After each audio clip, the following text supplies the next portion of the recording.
Hello everyone, welcome back to another episode of r/AskReddit. Before we get started, make sure to subscribe so you will never miss a video. So let's get started.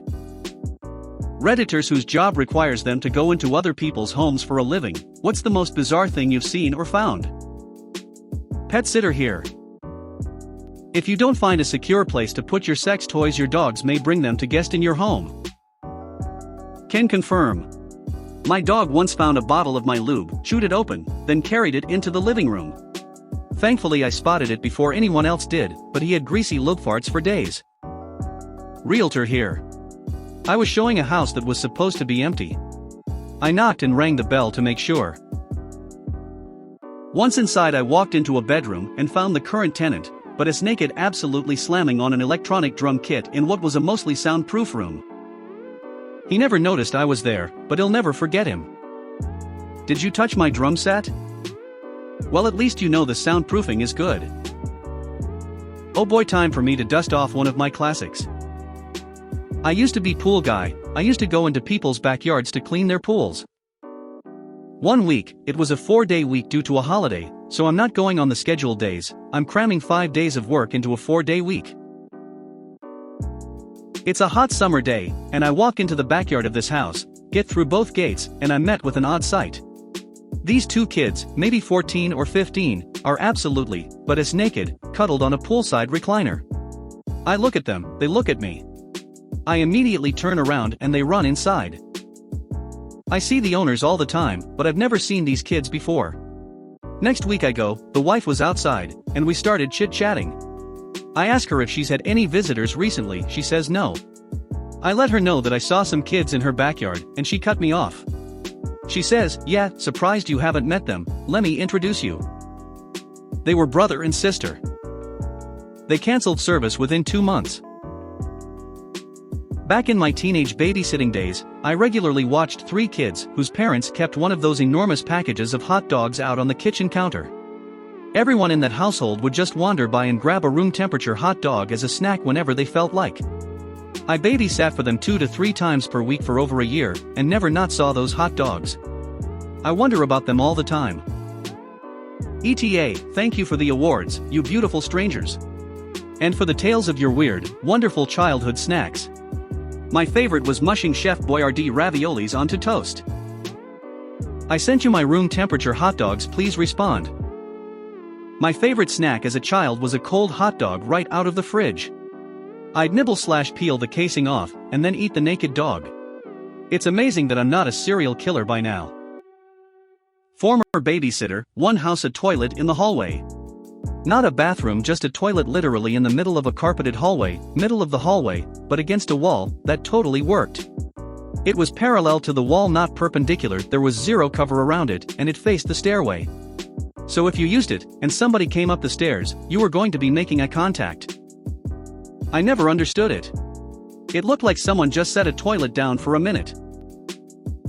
There was a full bathroom 6 away connected to the hallway. 2 seriously disturbing things I found as a termite contractor. Bones from a dead body. Was under a crawl space and found a bone that looked like a human femur. Turns out it was, called cops, gave a report, got the EFF out of there. I noticed a plaque the size of a large clock above someone's mantle. It had names where numbers would be, and a small trinket below the name. I wished I would have never asked about it, because it turns out it was the preserved circumcision skin from all the men in their family. There is literally no appropriate response here. I literally just left the room and acted like I never heard anything. I saw a woman with a jacuzzi in the center of her carpeted bedroom that she and her 4 foster children bathed in. No shower head or curtain. They also all shared a toilet in her bedroom that had no walls/door around it. Absolutely no privacy. All of the kids slept in the living room while she slept in the master bedroom. During my home inspection, I found 3 doors that had been completely plastered over and couldn't be accessed. She informed me that one was a full bathroom and the other 2 were bedrooms. None were accessible, but she insisted that she used them to store her tools. I was so creeped TF out. There was no possible way for her to get to her tools from those rooms. The kids could have had bedrooms, and there was no need for anyone to be bathing or using the toilet in front of anyone else. One of them was a 12-year-old girl. Imagine getting your first period in that home. Frowning face. I did everything I could to help the kids move. Installed sod at this lady's newly built home. She was in her mid-60s maybe. Anyway, she didn't know where the valve to the exterior tap was in the basement and asked if I could go down and turn it on for her. No problem. I go down the stairs to the unfinished basement and it's pitch dark. I find a light switch and then suddenly there is a 400-pound man naked and asleep on a mattress 3 feet away from me. She never mentioned this before I went downstairs. That's where mommy's good little boy lives. Good thing you didn't wake him without having any tendies on hand. Are you sure she knew about him? In the 90s, I had a summer job at a small electronic repair shop. I had to deliver and reconnect an elderly woman's 32 television. This was the tube kind, it was huge and heavy. Get to her trailer and she answers the door. Woman in her 70s wearing a thin cotton shirt as a dress that barely reached her mid-thigh, was essentially transparent, no underwear, everything on full display.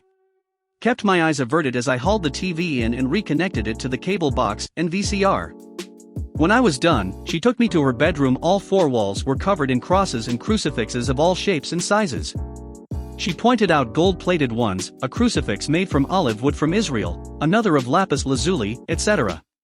She spent a good half-hour telling me the story of each one. Sounded like you were heading for a porn movie plot with old people fetish. Took a twist at the end, I'll say. A jar full of bedbugs. They wanted to show us that they indeed had bedbugs. You could see the damn things in the daylight all over the furniture. We knew. In college I moved into an apartment with bedbugs on campus. They were crawling on the walls and the school refused to do anything, claiming their exterminators didn't find anything. I had to hand them a bag filled with bed bugs to make them treat the room. Fun fact, all this back and forth arguing on if these bugs existed resulted in 2 buildings being infested on several floors, because as a summer RA, I had to check several rooms in the building before people came back. I babysit for a family that has a bust of the Quaker Oats guy. Honestly, this made me laugh more than anything else on this thread. So much porn, so many dicks, several urns of cremated remains. When you do estate auctions, you often find out that dad had a vast porn collection, or that grandma collected every phallus decoration she could lay her hands on. The urns always make me sad. Like, who in the hell leaves Uncle Bob up on the mantle and thinks, man, the auctioneers can sell him? Spoiler, no, we can't. My grandmother's business was estate auctions. We found a literal skeleton in an attic once. It turned out that the house had been in the family since the 1800s, and great-great-great whomever had been a doctor at that time. Plastic skeletal models didn't exist, so he had an actual skeleton in his home office. And then nobody had figured out what to do with it, for generations, until we got stuck with it. Not really bizarre, but was tasked with removing a rattlesnake from an elderly lady's home. What was found was her sex toy lodged between furniture and the wall while on / vibrating. Poor thing thought it was a snake's rattle, lol. Turned it off, with gloves, and told her the snake had been removed. Makes me laugh, she was a sweet lady. She knew. She wanted you to rattle your snake. What are you doing back there, step-grandson? I'm a painter, and in the process of covering the clothes in a wardrobe with plastic and masking up, I uncovered a box that was only covered by the clothes hanging over it, that had possibly the biggest strap-on kit I've ever seen, easily a 10+ inch strap-on. I should mention I mainly do repaints of retirement homes. Them old folks wild. I mean, what else are you meant to do at that age? LOL, it's like college dorms except more Viagra, and you can't get pregnant. Had a job doing estimates for insulation and other attic work. One time I showed up at a house who needed insulation quote, and as soon as they opened the door I started gagging from a smell that was burning my eyes and nose. First thought was like, that smells like ammonia. I fought through it and asked the owner where the attic access was, and he opened up the garage, and I shit you not, there was cat and dog feces everywhere with water stains all over the concrete that was most definitely urine soaked through permanently. The smell of ammonia was so overwhelming I thought I was gonna pass out from oxygen deprivation. The feces was everywhere and piled on top of other shit.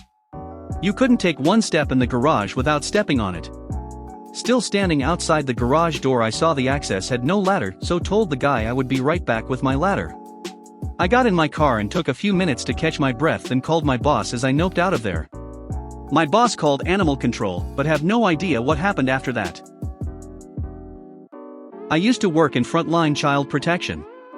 I've seen hoarder homes that were unsafe to enter. One place the laundry was the dog's bathroom, and there was months-old dog shit everywhere, meth labs, and all sorts of shit. One of the worst things I saw was a shit-smeared room with a regular baby crib that the parents had put lid on it, turning it into a cage. The child was 5. That is so sad. Stuff like this makes me so angry I can't even describe it. I would frequently go into homes on all conditions with buyers and sellers. There was a really cool historic house listed in a good neighborhood. The guy was a hoarder, and he had torn off all the plaster and filled the walls with books. I've seen people living in the most deplorable conditions, and dealt with so many odd people. Like they were stacked in between the studs? Did they go all the way from floor to ceiling? That actually sounds kind of cool if it was done right. I'm a plumber, went down to service the boiler in the basement, and the homeowner walked me through their red room. One wall had all the whips and spanking utensils, another had all the chains, cuffs, ball gags. There was a glass cabinet that one would expect to find fine china or expensive trinkets. Nope, dildos and vibrators, all shapes, sizes and colors. Not one but 2 sex swings hanging from the ceiling, a giant sawhorse with rings mounted to it, a medieval-looking rack and a small cage. I mean, to each their own and all, but at least give a fella a heads up before you walk him through the set of 50 Shades of Grey. The owner was trying to impress you, entice you, or both. Sounds like they failed on both counts. If you made it to the end of the video, thanks for watching. Don't forget to like, subscribe and share, and we will see you in the next video.